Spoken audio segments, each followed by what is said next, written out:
Hello नमस्कार student, welcome to innovation study channel. आप सभी का यहाँ पे स्वागत करते हैं। अपन पढ़ रहे थे चैप्टर नंबर 12 और एक्सरसाइज हम कर रहे थे लास्ट में 12.2, लेकिन वो उस क्लास में हमने कंप्लीट कर लिया लास्ट क्लास में। आज अपन स्टार्ट करने जा रहे हैं नई एक्सरसाइज 12.3। अब अलग से कोई फॉर्मूले नहीं बनेंगे, इसमें फॉर्मूले वही रहेंगे जो आपने 12.1 और 12.2 में पढ़ा है। उसी फॉर्मूले का यूज करते हुए आगे अब हमें थोड़े से डायग्राम दिए गए। डायग्राम में हमें छायांकित भाग दी गई है और छायांकित भाग का हमें क्षेत्रफल निकालना है। तो सबसे पहले अपन स्टार्ट करते हैं 12.3 का पहला क्वेश्चन। और ऊपर एक स्टेटमेंट दे रखा है, जब तक अन्यथा न कहा जाए पाई बराबर 22/7 का प्रयोग कीजिए। तो सभी विद्यार्थी सबसे पहले ये एक डायग्राम बनाएंगे, समझेंगे। पहले क्वेश्चन नंबर फर्स्ट, डायग्राम में क्या है, एक सर्कल है, एक वर्त है।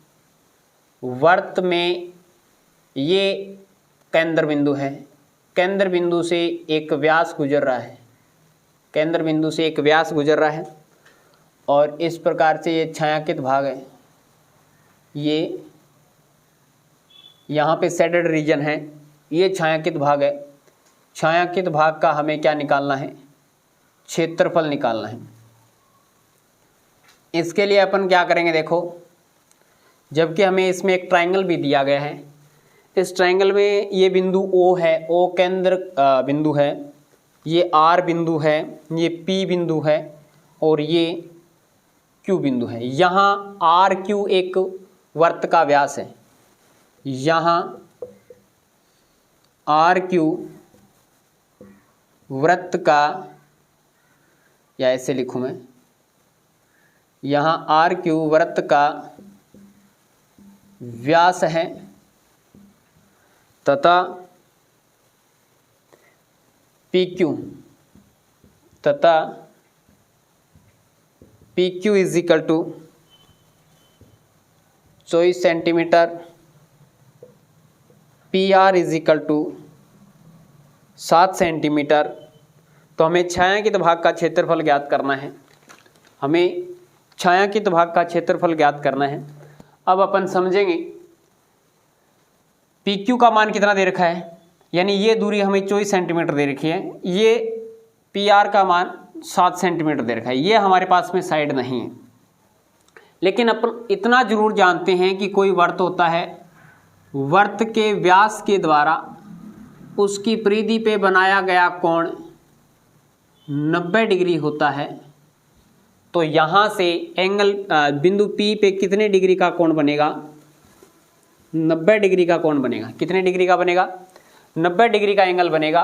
और 90 डिग्री का जिसमें एंगल बनता है वह त्रिभुज होता है, समकोण त्रिभुज। कौन सा त्रिभुज, समकोण त्रिभुज। और समकोण त्रिभुज के सामने वाली भुजा हमेशा कर्ण होती है, इसलिए यहाँ पे लिखेंगे, यहाँ अब या चित्र में angle RPQ is equal to 90 degree. आगे लिख देना अर्धवर्त पे, अर्धवर्त पर बना कोण, अर्धवर्त पर बना कोण। अर्धवर्त में बना कोण 90 डिग्री होता है, 90 डिग्री के सामने वाली, इसलिए त्रिभुज PQR एक समकोण त्रिभुज है। तब समकोण त्रिभुज में पाइथागोरस प्रमेय सेटिस्फाई होगी। RQ का square is equal to RP का स्क्वायर प्लस में PQ का स्क्वायर। RQ का मान कितना है पता नहीं, निकालना है हमें। तो RP का मान गिवन है, देख लो यहाँ से। RP या PR का मान 7 का स्क्वायर प्लस PQ का मान कितना है, 24 का स्क्वायर कर दीजिएगा। तो ये हमारे पास में क्या बनेगा, RQ का स्क्वायर हो जाएगा 7 का स्क्वायर 49, 24 का स्क्वायर हमें 576 होता है। कितना होता है, 576 होता है। तो R Q square is equal to 49 + 576 625 होगा। और यहाँ से आर क्यू, यहाँ से स्क्वायर हटाओगे इस पे लगेगा रूट। आर क्यू का मान कितना आएगा अब प्लस माइनस में 25, यानी 625 का वर्गमूल होता है 25 प्लस माइनस में, लेकिन माइनस कभी होता नहीं दूरी, तो 25 सेंटीमीटर आएगा। तो ये हमारे पास में 25 सेंटीमीटर आ गया। अब हमारे पास में त्रिभुज की तीनों भुजाएं आ गई। अब जो शेडेड जो भाग है वो अर्धवर्त के एक तरफ है, तो पूरे अर्धवर्त का क्षेत्रफल निकाल लें, आधे वर्त का क्षेत्रफल निकाल के अगर अपन इसमें से इस त्रिभुज का क्षेत्रफल घटाएंगे तो जो छायांकित भाग है, ये छायांकित भाग अभी, इस छायांकित भाग का क्षेत्रफल हमारे पास में आ जाएगा। ठीक है, ये जो छायांकित भाग आपको दिया गया है इसका क्षेत्रफल आपके पास में आ जाएगा। अब इतना काम कर दिया आपने। अब नेक्स्ट काम लिखेंगे छायांकित भाग का क्षेत्रफल। छायांकित भाग का क्षेत्रफल, छायांकित भाग का क्षेत्रफल बराबर क्या रहेगा, अर्धवर्त का क्षेत्रफल, अर्धवर्त का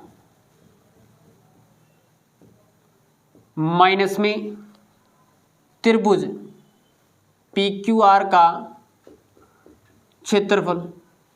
अर्धवर्त का क्षेत्रफल क्या होता है, अर्धवर्त का क्षेत्रफल 1/2 पाई आर स्क्वायर। आर का मान कितना है, आर का मान जो आपकी जो आर क्यू है ना, आर क्यू का आधा हो जाएगा, यानी त्रिज्या हो जाएगी। ये पूरा व्यास है, व्यास की आधी कर देंगे तो आर स्मॉल आर भी लिख सकते हैं, आर स्क्वायर माइनस में ये समकोण त्रिभुज है। समकोण त्रिभुज में होता है 1/2 आधार गुणा ऊंचाई, 1/2 आधार गुणा ऊंचाई, 1/2 22/7। आर का मान कितना है, जैसे यहाँ से निकालेंगे, आर क्यू पूरा कितना है 25 सेंटीमीटर है, इसकी आधी यानी 25/2, 25/2 गुणा 2 बार है तो 25/2 माइनस में 1/2। आधार कितना है ये मान लीजिएगा, आधार 7 है, ऊंचाई कितनी है 24 है। इसको काटेंगे 12 से कटेगा, इसको काटेंगे 11 बार कटेगा, अब और नहीं कटने वाला। आगे की जो प्रोग्रेस देखो क्या रहेगी, मल्टीप्लाई करते हैं 625 मल्टीप्लाई 11, 11 मल्टीप्लाई 625, 2 दूए 4, 4 7 28 माइनस में 12 7 84, 12 7 84/1 28 है, एलसीएम 28 लेना पड़ेगा। एलसीएम आ गया 28, इसका मल्टीप्लाई 11 5 55, 2 और 5, 11 दूनी 22 और 5 27, ठीक है 27, 2 11 6 66, 67 68 बचेगा। अब इसका मल्टीप्लाई है माइनस में 84 गुणा 28, एलसीएम लेंगे तो ये इसके साथ में मल्टीप्लाई में चला जाएगा, तो 84 ये 28, 8 चौके 32, 3 64 65 66 67, 4 दूनी 8, 8 दूनी 16, कितना आ गया 2 7 8 15, 8 7 15 और 3 1 13 52, 68 75 माइनस में 13 52 डिवाइड बाई 28, ये आएगा, घटा देंगे 3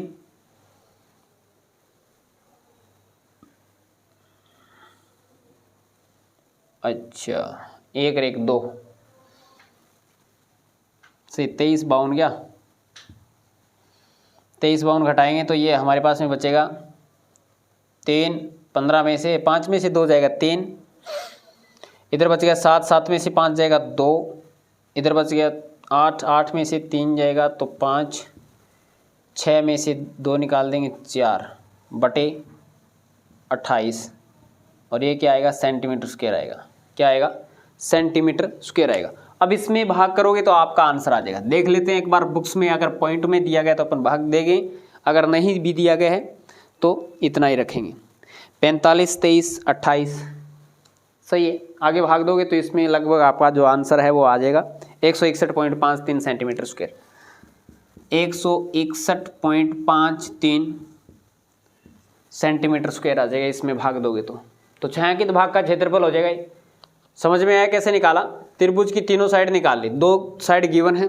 हम जानते हैं कि अर्धवर्त में जो एंगल बनता है वो 90 डिग्री का होता है हमेशा। तो समकोण त्रिभुज है, समकोण त्रिभुज का अपन एरिया जानते हैं 1/2 आधार गुणा ऊंचाई होती है। अर्धवर्त का क्षेत्रफल निकाल लिया, उसमें से त्रिभुज का क्षेत्रफल घटाएंगे तो हमारे पास में छायांकित भाग आ जाएगा। इजी क्वेश्चन है, ज़्यादा हार्ड नहीं है। अब इससे नेक्स्ट क्वेश्चन पे चर्चा कर लेते हैं। नेक्स्ट क्वेश्चन हमें दिया गया है, दी गई आकृति 12.20 में छायांकित भाग का क्षेत्रफल ज्ञात कीजिए यदि केंद्र O वाले दोनों सहकेंद्रीय वर्तों की त्रिज्याएं क्रमशः 7 सेंटीमीटर और 14 सेंटीमीटर हैं। अच्छा, सहकेंद्रीय वर्त दे रखे हैं। एक बार इसका लीजिएगा स्क्रीनशॉट, ये थोड़ा बड़ा हो जाएगा फिर आएगा नहीं समझ में, तो स्क्रीनशॉट ले सकते हैं। इसके बाद में नेक्स्ट पे चलते हैं। अब देखिएगा स्टूडेंट, नेक्स्ट है सेकंड नंबर क्वेश्चन। इसमें हमें दो सहकेंद्रीय वर्त दिए गए हैं। सहकेंद्रीय यानी एक ही केंद्र बिंदु है, दो अलग अलग, एक छोटा वर्त है एक बड़ा वर्त है। इसमें एक त्रिज्याखंड काटा गया है और इसमें जो मैंने जो डार्क कर रखा है ना उसका हमें क्षेत्रफल निकालना है, यानी छायांकित भाग का क्षेत्रफल निकालना है। तो देखिएगा इस छायांकित भाग का क्षेत्रफल कैसे निकालेंगे। सबसे पहले बड़े त्रिज्याखंड का क्षेत्रफल निकाल लेंगे, उसमें से छोटे त्रिज्याखंड का क्षेत्रफल घटा देंगे तो ईजिली हो जाएगा, आसान है, निकाल सकते हैं आप। पहले आप निकालिए, वीडियो को पॉज कर दीजिएगा, इसके बाद में मैं जो निकालता हूँ उसको भी आपको देखना है। सबसे पहले अपन यहाँ से क्या निकालेंगे, इसकी त्रिज्या दे रखे हैं तो सबसे पहले अपन लिखेंगे यहाँ दिया है थीटा = 40 डिग्री और R1 अपन मान लेते हैं R1 = 7 सेंटीमीटर व R2 बड़े वर्त की त्रिज्या है जो कि 14 सेंटीमीटर है। अब हमें छायांकित भाग का क्षेत्रफल लिखना है, लिखेंगे छायांकित भाग का क्षेत्रफल। छायांकित भाग का क्षेत्रफल है जैसे बड़े वर्त के लिए त्रिज्याखंड यानी θ/360 ये दोनों में सेम रहेगा, पाई सेम रहेगा।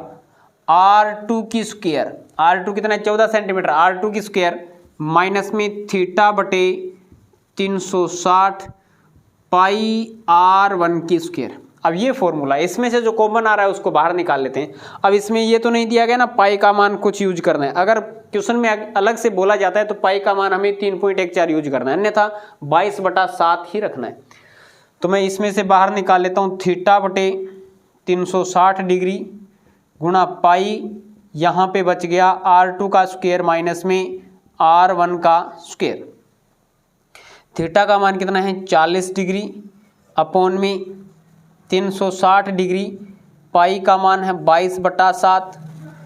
R2 का मान कितना है, R2 का मान है 14 का स्क्वायर माइनस में 7 का स्क्वायर, 14 का स्क्वायर माइनस में 7 का स्क्वायर। अब 14 का स्क्वायर निकालेंगे माइनस में 7 का स्क्वायर करेंगे, तो ये ज़्यादा हार्ड नहीं है ऐसे।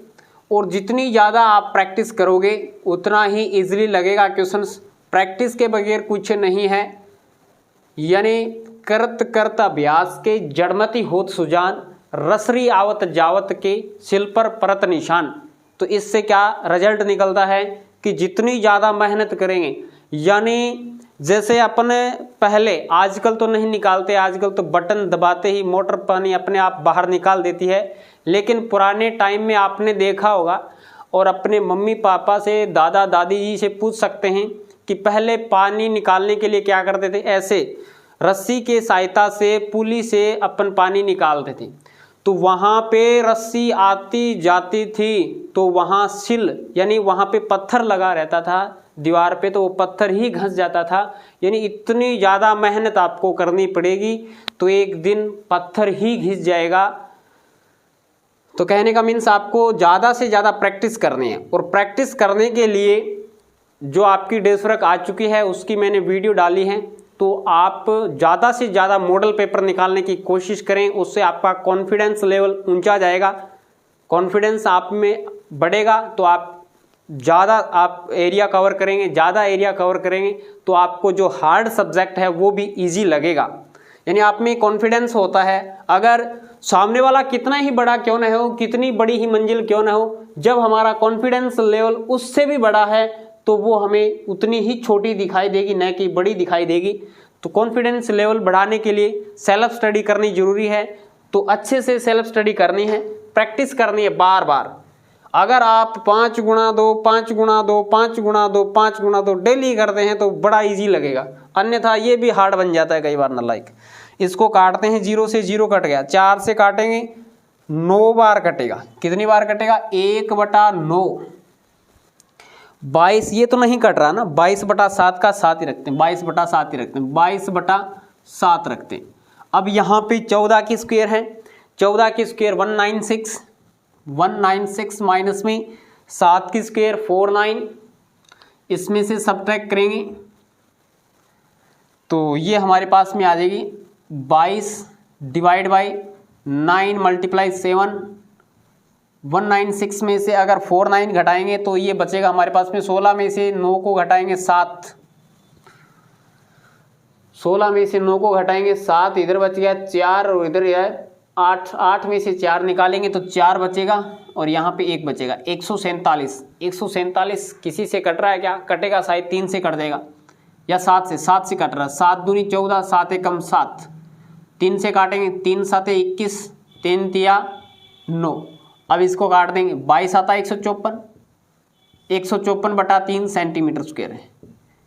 154/3 सेंटीमीटर स्क्वायर। चेक कर लेते हैं आंसर क्या आ रहा है, एक बार आंसर को चेक कर लेते हैं। 154/3 सेंटीमीटर स्क्वायर। चलो एक क्वेश्चन और कर लेते हैं आज की क्लास में। आकृति 12.21 में छायांकित भाग का क्षेत्रफल ज्ञात कीजिए। यदि त्रिभुज आकृति दे रखी है ABCD, एक 14 सेंटीमीटर भुजा का एक वर्ग है और जिसमें 2 अर्धवृत्त बने हुए, छायांकित भाग का क्षेत्रफल ज्ञात करना है।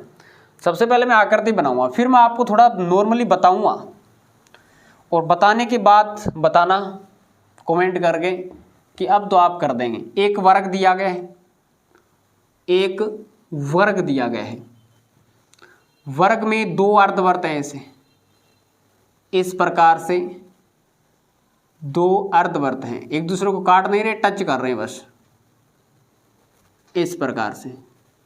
और यहाँ पे ये जो खाली स्थान दिया गया है ना, ये छायांकित भाग है, यानी इसका हमें क्षेत्रफल निकालना है। तो इसका क्षेत्रफल कैसे निकालेंगे देखिएगा। सबसे पहले तो पूरा क्षेत्रफल हमें पता होना चाहिए, और पूरा क्षेत्रफल क्या है? एक वर्ग है, तो वर्ग का क्षेत्रफल हमारे पास में होना चाहिए। ये पूरी भुजा कितनी है? 14 सेंटीमीटर है। इसका नाम भी दे रखा है, कुछ बिंदु ABCD दे रखा है। ये जो एक दूसरे को टच कर रहे हैं, ये बिंदु P दे रखा है, ये बिंदु ABCD, ये 14 सेंटीमीटर है। वर्ग है इसलिए प्रत्येक भुजा 14 सेंटीमीटर रहेगी। अब इसमें 2 सेमी सर्कल दिए गए हैं, अर्धवृत्त दे रखे हैं, अर्धवृत्त दिए गए हैं। तो यहाँ से देखो, इसकी जो अर्धवृत्त का जो व्यास होगा वो इसकी भुजा होगी और इसकी जो त्रिज्या होगी वो इसकी आधी होगी। तो लिखेंगे दिया है वर्ग की भुजा इज इक्वल टू 14 सेंटीमीटर, तब अर्धवृत्त की त्रिज्या इज इक्वल टू 14/2 सेंटीमीटर, यानी कितनी आएगी? 7 सेंटीमीटर आएगी। इसकी आधी कर दें तो त्रिज्या हो जाएगी, ये इसकी त्रिज्या। ये बिंदु आप अलग से वैसे मान सकते हैं, कोई मानने की आवश्यकता ही नहीं। छायांकित भाग कैसे आएगा? लिखेंगे छायांकित भाग का क्षेत्रफल, छायांकित भाग का क्षेत्रफल। छायांकित भाग का क्षेत्रफल निकालने के लिए सबसे पहले वर्ग का क्षेत्रफल निकालेंगे। इसमें से आधे वर्त, अर्धवर्त का ये, आधे वर्त का ये, दोनों अर्धवर्त का क्षेत्रफल निकाल के उसमें से वर्ग के क्षेत्रफल में से घटा देंगे, जो बचेगा वो छायांकित भाग ही बचेगा, छायांकित भाग ही बचेगा। तो लिखेंगे छायांकित भाग का क्षेत्रफल इज इक्वल टू वर्ग का क्षेत्रफल माइनस में वर्ग का क्षेत्रफल माइनस में 2 अर्धवर्तों का क्षेत्रफल। 2 अर्धवर्तों का क्षेत्रफल, वर्ग का क्षेत्रफल होता है भुजा स्क्वायर, भुजा गुणा भुजा माइनस में 2 गुणा अर्धवर्त का होता है 1/2 पाई आर स्क्वायर। अब पाई का मान कुछ अलग दिया गया है क्या? हाँ, कुछ ही वही यूज करना है। भुजा गुणा भुजा 14 की स्क्वायर माइनस में 2 गुणा 1/2 से ये कट जाएगा, 2 से 2 कट जाएगा। पाई का मान 22/7, आर का मान है 7 गुणा 7, 7 गुणा 7, 1 7 से 1 7 कटेगा। 14 का स्क्वायर 196 माइनस में 22 आता है 154, कितना आएगा 2 4 42 सेंटीमीटर स्क्वायर। कितना आएगा अभी 42 सेंटीमीटर स्क्वायर। चेक कर लेते हैं कितना आएगा, आप स्क्रीनशॉट ले सकते हैं। 42 centimetre square is the shaded region. Is that clear? समझ में आया? तो आज की क्लास में हमने 3 क्वेश्चन किए हैं। बताइए क्वेश्चंस इजी हैं या हार्ड हैं? किस लेवल तक आपको समझ में आ रहा है? अब ज़्यादा सिलेबस हमारा बचा हुआ नहीं है, ये चैप्टर एंडिंग में ही चल रहा है। इसके बाद में 13 नंबर 14 नंबर और 3 नंबर चैप्टर, 3 ही चैप्टर बचे हैं। इसके बाद में फिनिश कर लेंगे, साथ में आपकी डेस वर्क की क्लास स्टार्ट कर देंगे। तो आप डेस वर्क अच्छे से पढ़िए, एक तरीके से आपका रिवीजन चलेगा।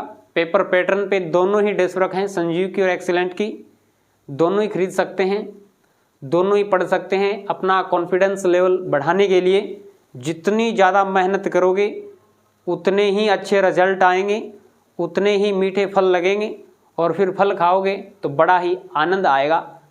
तो पढ़िए स्टूडेंट अच्छे से, बेफिक्र होकर। डेली क्लास आती है, क्लास को ज्वाइन कीजिए, शेयर कीजिए। अगर आप चैनल पे नए हैं तो चैनल को सब्सक्राइब भी कीजिए। चलिएगा, आज की क्लास में इतना ही। नेक्स्ट क्लास में मिलेंगे कुछ नए के साथ। जय हिंद, जय भारत।